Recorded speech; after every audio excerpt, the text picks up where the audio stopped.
tecnologia, ou seja, as ferramentas que a gente utiliza, elas servem, do ponto de vista econômico, existem outros pontos de vista também, né? Social, ambiental e tal, para reorganizar uma dinâmica de mercado, né? Então, se você tinha uma dinâmica de usar a vela para ter luz, hoje você usa para outros fins, usa para quando acabar a lâmpada e assim por diante. Então, a gente está vivendo nesse momento, de fato, essa revolução digital. A gente está bem no meio de uma revolução. Processo, né? E é muito rico nisso. E a lâmpada não extinguiu o mercado de vela. É. Você ainda fabrica vela. Ainda compro vela. Então, assim, esse que é o interessante. Na verdade, a gente está num processo de transformação, de evolução. Eu falo muito isso, que eu não acredito em revolução, eu acredito na evolução. Acho que a gente tem que começar a acompanhar como vai se comportar a sociedade, a economia. A gente não é uma ilha, né? Não só Osasco, eu estou falando até o próprio país, né? Acho que a gente precisa olhar um pouco mais para frente. O brasileiro ainda tem uma cultura que não, é uma cultura assim, muito assistencialista. Ainda tem muita gente que acha que o lucro é uma coisa ruim, proibida, né? Aquele cara ganhou dinheiro, é bandido. Né? Tem o lado cultural também a gente precisa, quando falo cultural, nossa cultura de sociedade, ela precisa ser trabalhada como um todo, porque é óbvio, a gente agora está num momento de que muita gente comprando pela internet. A pandemia acelerou muito isso. Ela prendeu a gente no futuro, né? Então, do dia para a noite, se você não sabia mexer no celular, no aplicativo, então você teve que aprender, porque senão você não conseguia consumir nada. As lojas fechadas, os centros fechados, né? Você não podia ir na rua, não sair de casa. Então, você acabou tendo uma imersão forçada nessas ferramentas, né? E agora você começa a ter um convívio que não vai ser na mesma proporção entre o aberto e o fechado. Então, você tem um hábito de quem já migrou, você tem o comerciante que agora está sofrendo um pouco dele não ter acompanhado aquela migração. E vai somando vários fatores que a gente não, que assim, vem acontecendo todos simultâneos e a gente não consegue ter a velocidade de entender. Vou dar um exemplo. A gente fala muito de uso de rede social, só que a rede social, por si só, ela evoluiu muito nos últimos anos. Então, hoje, coisas que até então eram mais banais, hoje pesam no critério, como a qualidade da foto. O Instagram classifica a postagem pela qualidade da foto. Então, você tem que ter uma câmera boa, você tem que ter um bom conceito, você tem que ter a hashtag adequada, você tem que saber o momento que você vai publicar. É tanta informação que tirou aquele viés do amadorismo do cara que gostava de usar aquela rede social para aquela finalidade. Tudo isso vem acontecendo a uma velocidade muito rápida, né? Quem tem computador hoje desktop? Hoje está todo mundo no celular. O cara, quando você vai olhar, as pessoas gastam mais dinheiro no cartão de crédito para bancar aplicativos de celular do que gastam na conta de telefone na linha normal, né? É um processo muito grande de transformação. Isso impacta em tudo. Impacta no comportamento das empresas, na tributação do governo.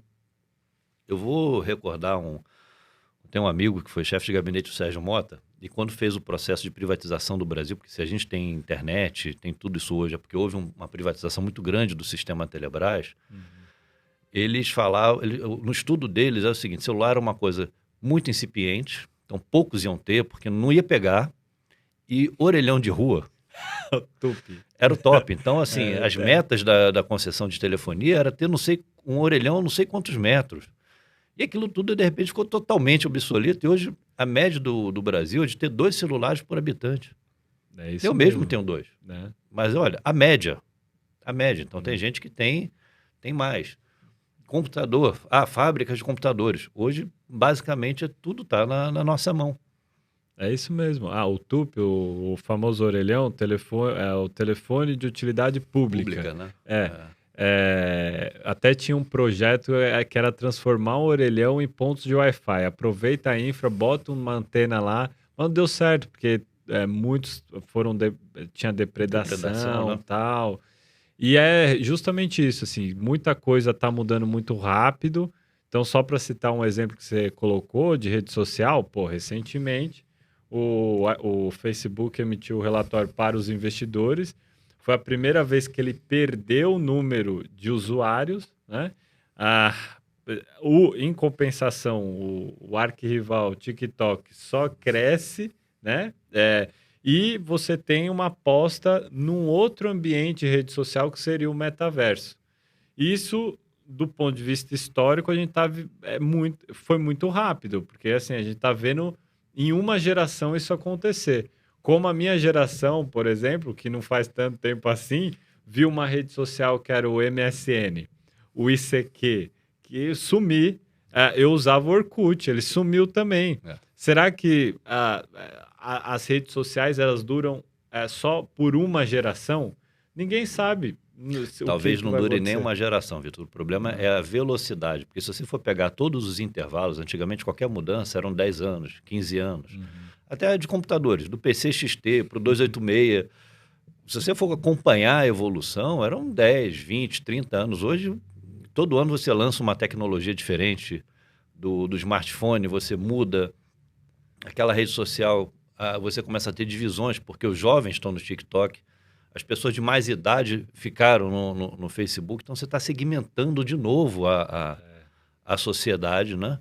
E aí você vai começar a entender como é que vão acontecer esses cruzamentos. Eu mesmo tenho Facebook e tenho Instagram. Pessoalmente, eu cuido do Instagram, porque eu me dedico mais. Eu já começo a entender a linguagem no Facebook, eu vou lá porque eu tenho que responder, como servidor público eu tenho que responder todo mundo, e aí eu tenho que responder todo mundo em todos os canais disponíveis, né? Mas não é uma rede, eu também tive Orkut, também usei ICQ também. A velocidade hoje, acho que não chega nem a uma geração. É uma coisa tão louca. E o que a gente percebe é que assim, a gente não tem muita ideia onde isso vai parar. Primeiro, a gente tem uma população que não diminui, só cresce, né? São 8 bilhões de pessoas.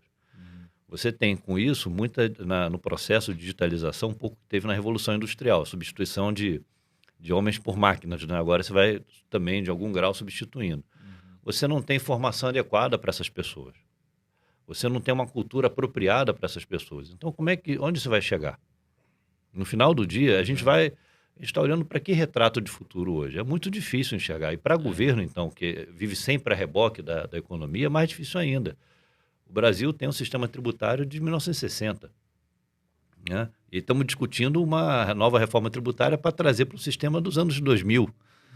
A gente está em 2022, como é que você faz? Agora a gente tem aí uma disputa política, né? E que alguns candidatos defendem a volta, não, vamos valorizar a carteira de trabalho. Gente, é de 47, da era Vargas, a consolidação das leis do trabalho, né?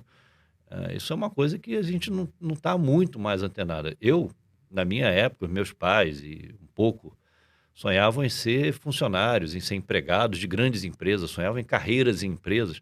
Hoje o jovem quer ser empreendedor, ele quer montar um negócio dele.